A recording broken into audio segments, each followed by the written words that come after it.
মানবিকতা, ভালোবাসা আর সম্পর্কের মূল্য যেন দিন দিন হারিয়ে যাচ্ছে, তারই এক বেদনাদায়ক প্রমাণ মিলল এই হৃদয় বিদারক ঘটনায়। ৪ সন্তানের মা, দীর্ঘদিন অসুস্থ এক নারী, যার জীবনের শেষ ভরসা ছিল তার আপন স্বামী।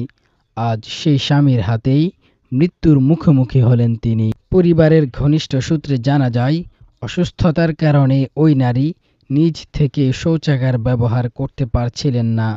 তার সেবা যত্ন সহজ করার জন্য স্বামী বাড়িতে একটি কমোডের ব্যবস্থা করেন, কিন্তু স্ত্রী তা ব্যবহার করতে রাজি হননি।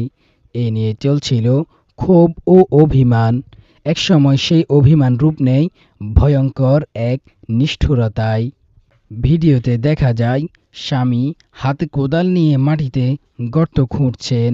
সেই গর্তে শুয়ে আছেন অসহায় অসুস্থ স্ত্রী।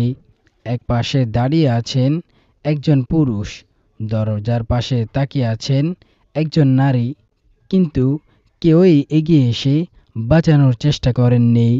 এলাকাবাসীর একজন জানান, স্বামী কিছুটা মানসিকভাবে অসুস্থ, তবে মানসিক অসুস্থতা যে কোনোভাবেই এমন অমানবিক ঘটনার যৌক্তিকতা হতে পারে না, এ কথা সবার মুখে মুখে শোনা যাচ্ছে। এ ভিডিও সামাজিক যোগাযোগ মাধ্যমে ছড়িয়ে পড়তেই মানুষের হৃদয় কেঁপে উঠেছে। হাজারো মানুষ লিখেছেন, মানুষের হৃদয় কি এতটাই পাথর হয়ে গেছে যে চোখের সামনে মৃত্যু দেখা সত্ত্বেও কেউই সাহায্য করার জন্য এগিয়ে আসে না।